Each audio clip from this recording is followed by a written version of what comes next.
This is Lucy. She lived 3.2 million years ago, and her world was nothing like yours. No cities, no language, no fire, just survival. Every morning she woke up not knowing if she would live to see the night. In the quiet heat of the African savanna, under scattered trees and endless sky, Lucy opened her eyes. She was small, just over a meter tall. Her body caught between two worlds, part ape, part human. She could walk upright, but not like us. Not yet. The day began with awareness, listening, watching, feeling the world around her. She moved through the dry grass slowly, scanning the ground, using her hands to search for roots, fruits, anything she could eat. There were no tools, no fire, no protection, only instinct. A single sound in the distance, and everything changed. Her body froze, her eyes locked onto the movement. In this world, hesitation meant death, so she stayed low, quiet, invisible. Then slowly, she moved, every step careful, every movement controlled. When the danger felt too close, she climbed. Her long arms pulled her up into the trees, her safest place. From above, she watched the land, always alert, always aware. Hours passed. The sun climbed higher. The heat became heavy. She rested in the shade, breathing slowly, conserving energy, waiting for the world to calm again. As the day stretched on, she walked across open land, through dust and silence. Guided by nothing but instinct and memory, she wasn't alone. Others like her moved somewhere in the distance, not a family like ours, but not strangers either. A fragile connection. As the sun began to fall, the world softened. The light turned golden, shadows grew long. Lucy kept moving, because even at the end of the day, she was still surviving. And as night returned to the savannah, she found a place to rest once again. No shelter, no fire, just darkness, and the sounds of the wild. She closed her eyes, and somehow, she made it through another day. She didn't know it, but she was part of something much bigger, a beginning. This is Lucy, and without her, there would be no us. She is known as Lucy's child, a small life from the beginning of our story. As the first light touches the land, Selim slowly wakes inside her shelter, beginning another day in a world of survival. She steps out into the vast savanna, small and watchful, as the morning wind moves through the tall grass around her. Staying close, she follows her group, learning with every step, guided by instinct in a world without words. Hunger comes early, and she searches the ground carefully, using her hands to explore what the land might offer. A small reward. She finds berries, tasting them slowly, learning what is safe in a world full of unknowns. In the distance, animals move across the land. She watches quietly, curious, yet never truly safe. For a moment of safety, she climbs, gripping the branches tightly, rising above the dangers below. The sun climbs higher, and the heat grows heavy. She rests in the shade, her small body already tired. Thirst pulls her forward, step by step, toward the water that all life depends on. At the river's edge, she drinks carefully, always alert, knowing danger can come without warning. Suddenly, something changes. The air stills. Instinct takes over. She runs, fast and desperate.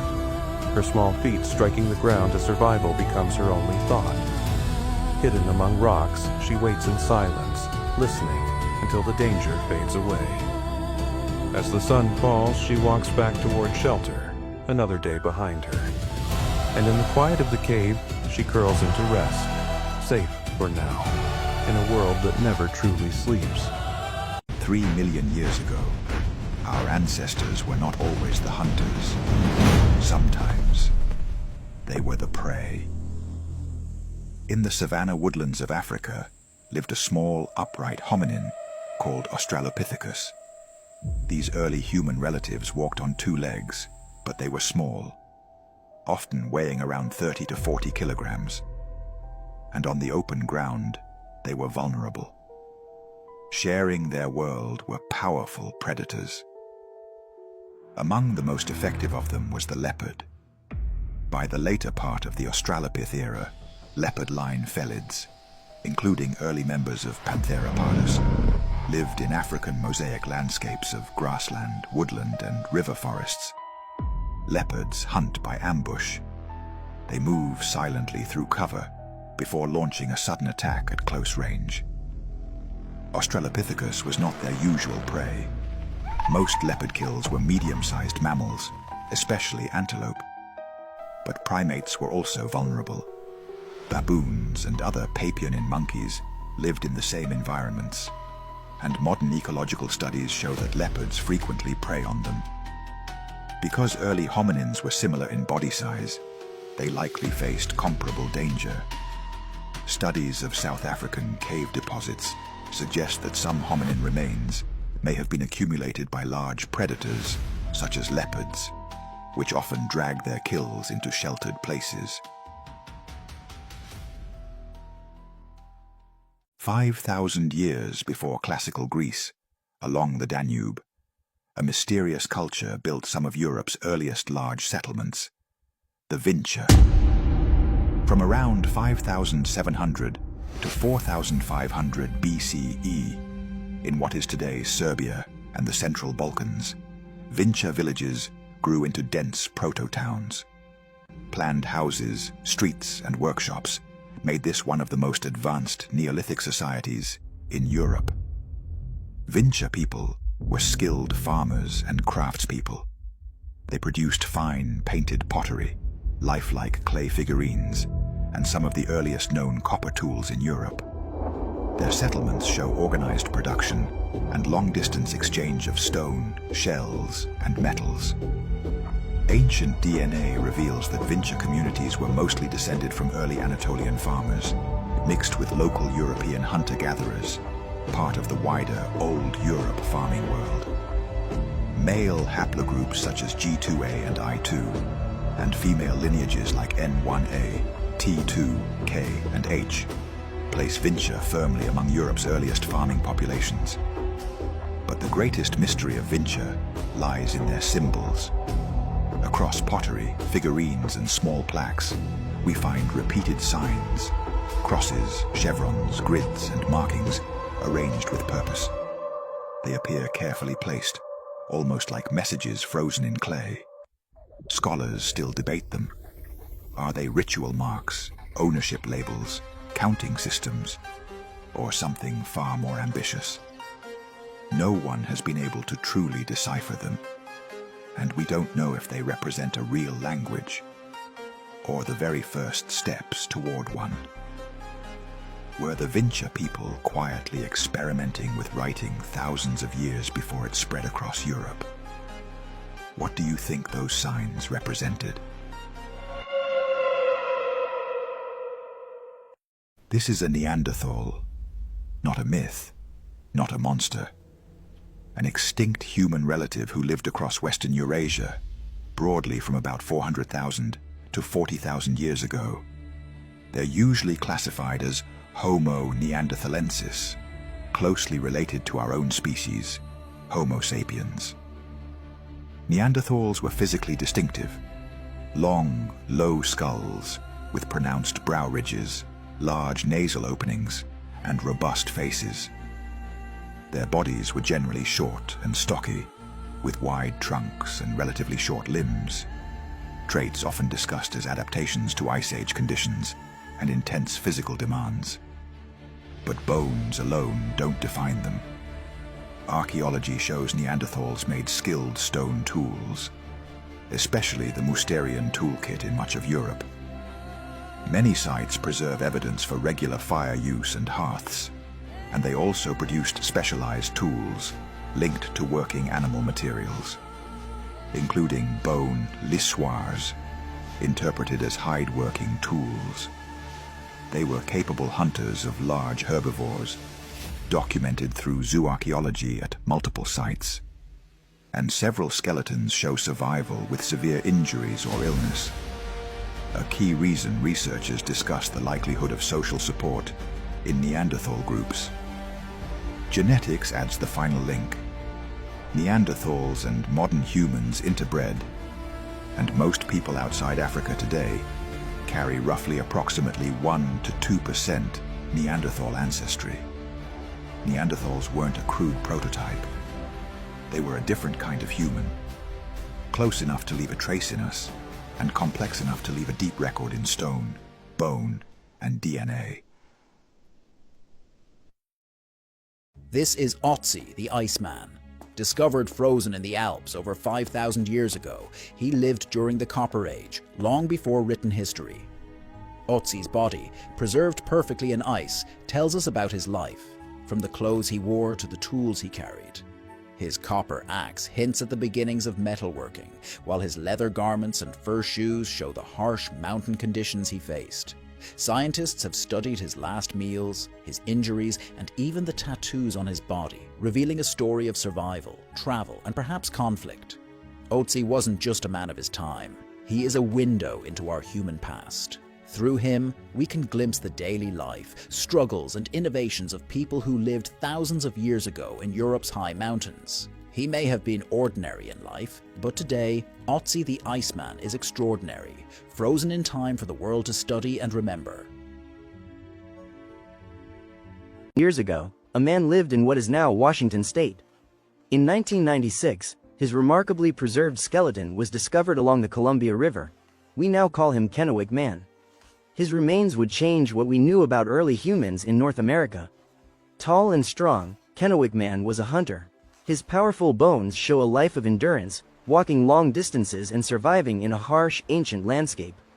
His facial features and skeletal structure sparked debates among scientists, revealing surprising diversity among the first people of this land. Studies of his bones tell us about his diet, injuries, and even the tools he may have used. Each detail offers a glimpse into daily life thousands of years ago. Kennewick Man is more than bones. He is a bridge to our ancient past, showing the resilience, adaptability, and journey of early humans in the Americas.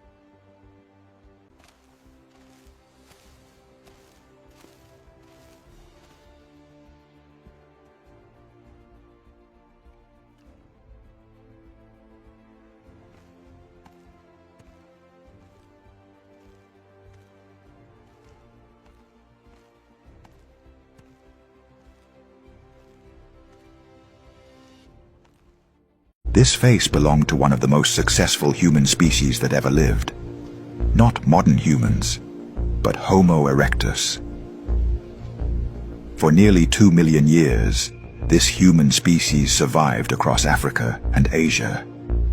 At first glance, Homo erectus might appear primitive, but their body was already remarkably human. Fossils such as Turkana, discovered in Kenya about 1.6 million years ago, show long legs, relatively short arms, and an upright posture very similar to our own. From a distance, a group of Homo erectus walking across the landscape might not look very different from modern humans.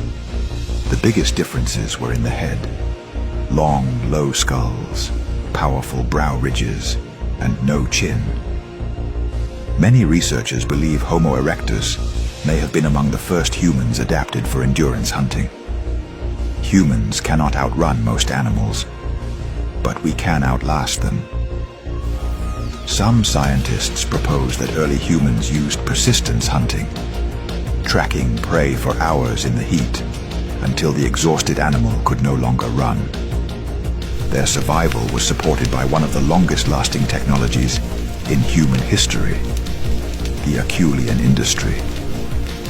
These carefully shaped stone hand axes appear across Africa, the Middle East, and Asia, some more than 1.5 million years old. Around 1.8 million years ago, Homo erectus was among the earliest human species to expand beyond Africa. Fossils appear from East Africa to Dmanisi and across East Asia, including Zhoukoudian. Homo erectus changed what it meant to be human. For nearly 2 million years, they survived across continents. Long before modern humans dominated the planet, Homo erectus had already begun the journey.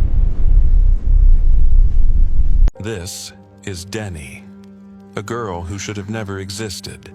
She lived over 90,000 years ago in a cold and unforgiving world, but Denny was different. Her mother was Neanderthal. Her father was Denisovan. Two different human species coming together to create a child like her. She was both and neither. Inside the cave, she sat with her people, watching the fire flicker in the darkness. But something always felt distant. Outside, the land was vast and silent. Cold winds moved across the mountains, and she walked alone, searching for something she could not understand. Who was she, really? Did she belong with her mother's kind or her father's? Or was she something entirely new, something the world had never seen before? Time passed. The fire faded, and the voices disappeared, and Denny was lost. For thousands of years, no one knew her story.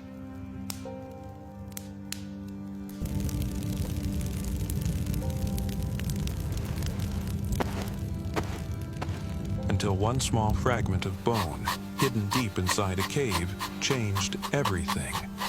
It revealed the truth. That, long ago, our world was not divided, it was connected. And Denny was living proof. This is not a Neanderthal, and not like us either. This is something older.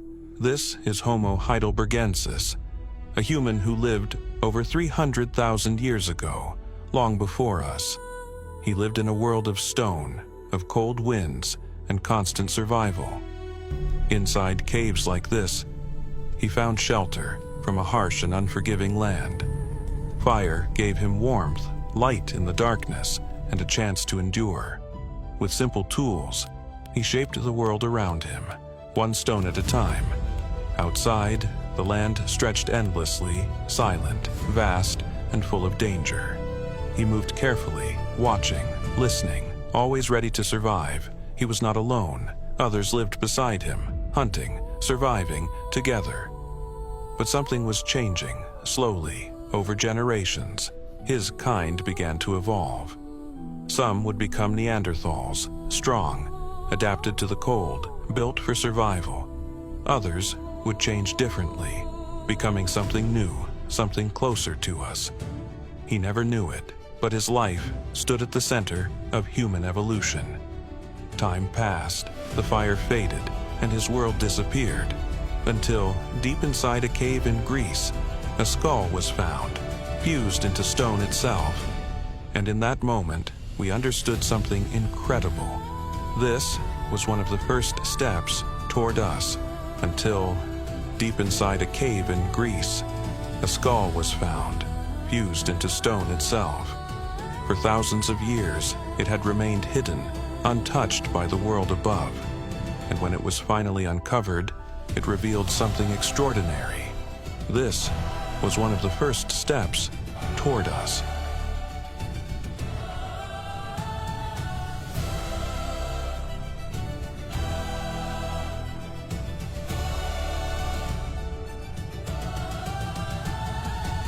This was a real human, but she was only 3 feet tall.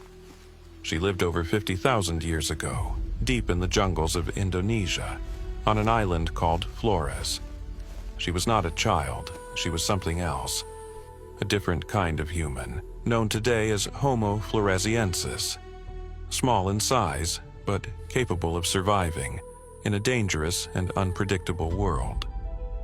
She moved through dense jungle, surrounded by towering plants and constant humidity. Everything around her was larger than life, yet she adapted. Inside caves, she found shelter from the world outside. With simple tools, she shaped her survival, one moment at a time. Fire gave her warmth, light in the darkness, a small sense of control.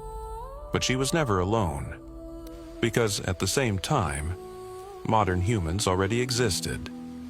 That means 2 different kinds of humans once walked the earth together, and we still don't know if they ever met, or what happened next. Then one day, her kind disappeared. No records, no answers, only silence. Until thousands of years later, deep inside a cave, scientists made a discovery. A skeleton, small, fragile, but undeniably human. And in that moment, everything changed. Because this tiny human proved something incredible. Our past was not simple. Living, surviving, and disappearing, and she was one of them. He is one of us, an early Homo sapiens, living nearly 200,000 years ago, in the lands where humanity first began. As the sun rises over the ancient savanna, he wakes within the shelter of stone and earth. Another day begins, guided not by plan, but by instinct. He steps into the open world, scanning the horizon. Every movement matters here. Every sound carries meaning. The land stretches wide and unforgiving. Yet he understands it, slowly, deeply, the way only survival can teach. In his hands, a simple tool, shaped by effort, refined by need. It is not just stone, it is knowledge. He moves carefully through the land, searching, observing, learning what can sustain him and what must be avoided. The ground tells stories. Tracks pressed into dust reveal what passed before him and what may still be near.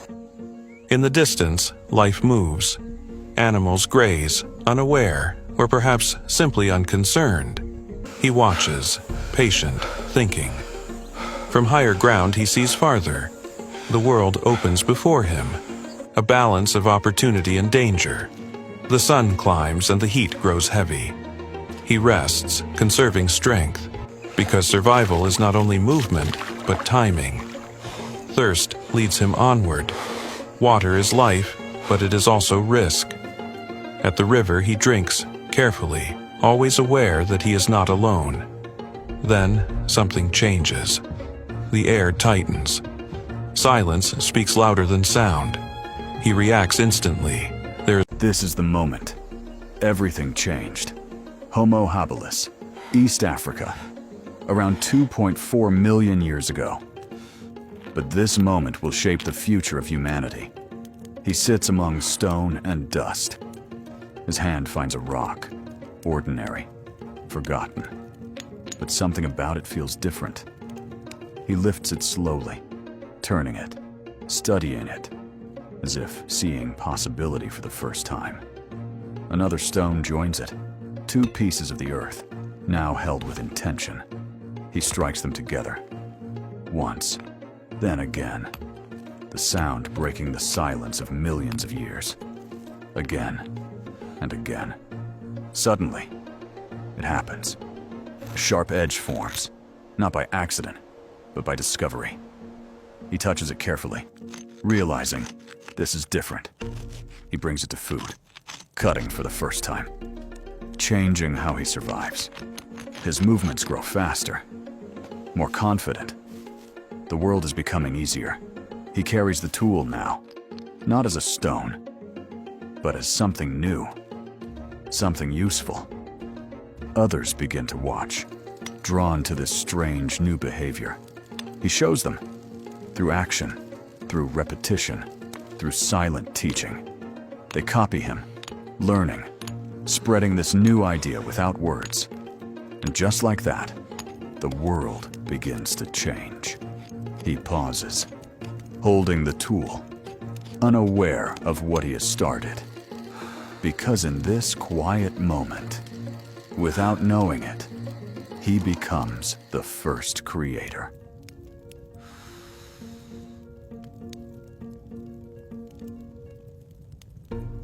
This is the first time early human ate carrots for hunger.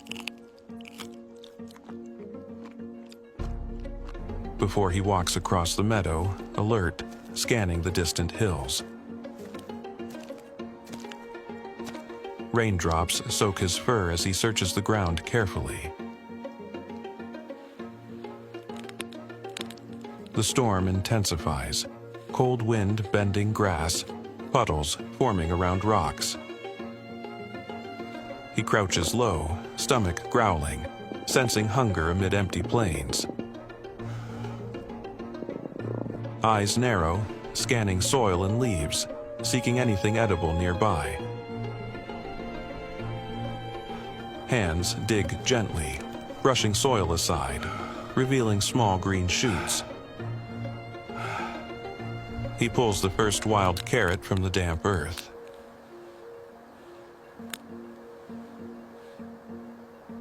Inspecting the carrot, he cautiously nibbles, testing its taste carefully. Chewing slowly, relief washes over him as nourishment fills his body. He searches for more, kneeling to harvest additional carrots from soil. Placing them in a small pile, he wipes dirt from roots. He tests each carrot, ensuring they are safe to eat fully. Morning mist rises as he steps outside, satisfied with his harvest. Reinforcing the pile and covering with leaves, he prepares for future. Sitting back, surveying the meadow, he feels the safety of survival. This is how Neanderthals discovered nature's muscle therapy.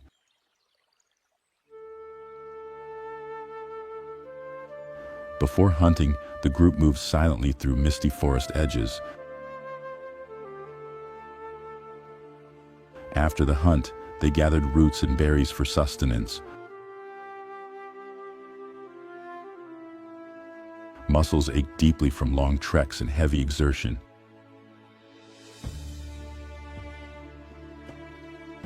Stretching eased tension, but exhaustion lingered through every movement.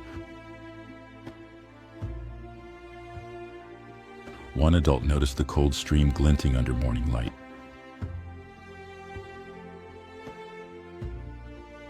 Cautiously, hands and feet touched the refreshing, icy water.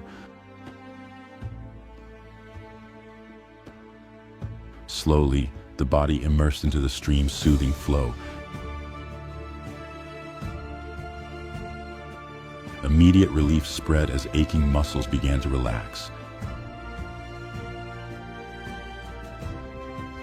They helped one another, sharing support and careful guidance. Finally, submerged fully, the body surrendered to comfort and ease. Soon, multiple adults joined, creating a communal healing ritual. Repeated hunts made the stream a familiar place of recovery.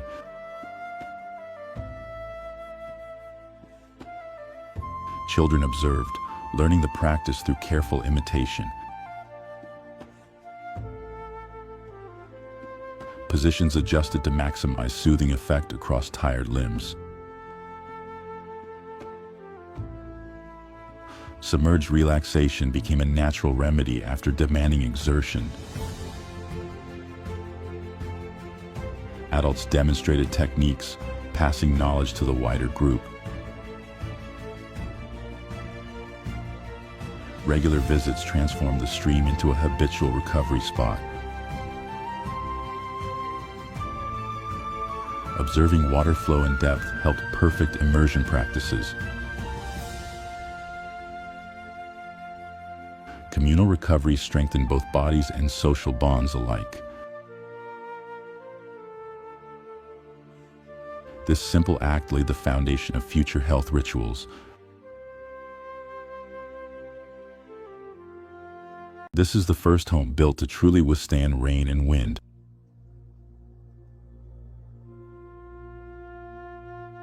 Before, humans relied on fragile stick and hide shelters on open plains. Daily tasks involved preparing tools and gathering food near shelters. Walls collapsed easily, exposing families to rain and chilling winds. Rain soaked interiors, drenching bedding and tools, leaving no shelter. Observation revealed wet mud naturally stuck to sticks, offering potential. Mixing straw with mud added strength, making walls more durable. Carefully shaped mud and straw blocks formed the foundation of new walls. Placing each mud brick onto frameworks created a strong, resilient structure. Stacking bricks layer by layer, walls grew taller and sturdier. Inspections confirmed the wall held firm, safe against weather extremes. Collaboration strengthened the structure as everyone helped reinforce the walls. Semi-permanent shelters emerged, offering comfort and protection from the elements. Children learned the technique, pressing mud and straw into molds. Uniform layers optimize wall construction, improving durability and longevity. Daily life continued safely inside, with shelter now secure and warm. Fresh mud applied over walls reinforced weak spots effectively. Routine building practices taught the community consistency and teamwork.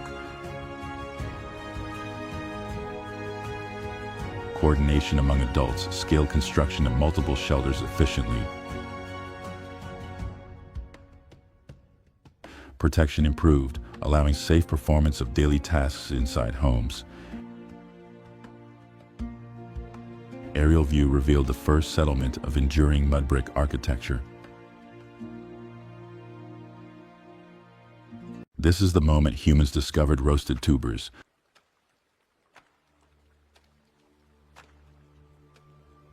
Before sunrise, the tribe foraged roots and tubers from the forest floor. They inspected each fibrous tuber carefully, curious about its texture and taste. Some roots proved too hard, testing their jaws and patience intensely. Chewing difficulties arose as they struggled with the stubborn, fibrous roots. They noticed roots softening slightly on embers, a spark of discovery. The aroma of roasting tubers drew attention, igniting curiosity in all. Carefully, they placed more roots on embers, learning fire's power.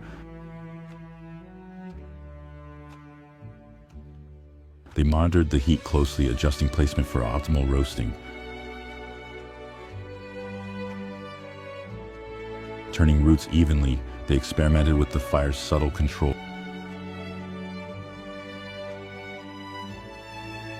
Softened tubers revealed a new palatable texture for human consumption.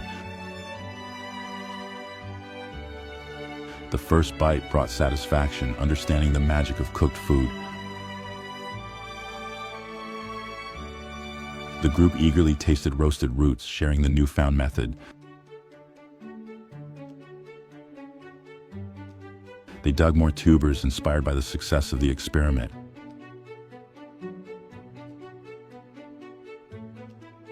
Layering roots carefully on embers, the process became routine and precise.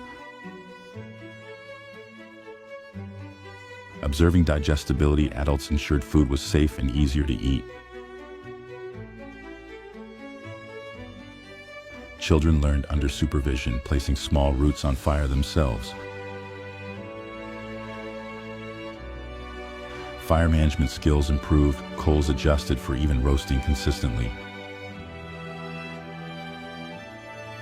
Sharing roasted tubers reinforced community learning and the value of fire. Roasting became a daily routine, forming the basis of culinary knowledge. From above, the tribe's mastery of fire and food spread widely,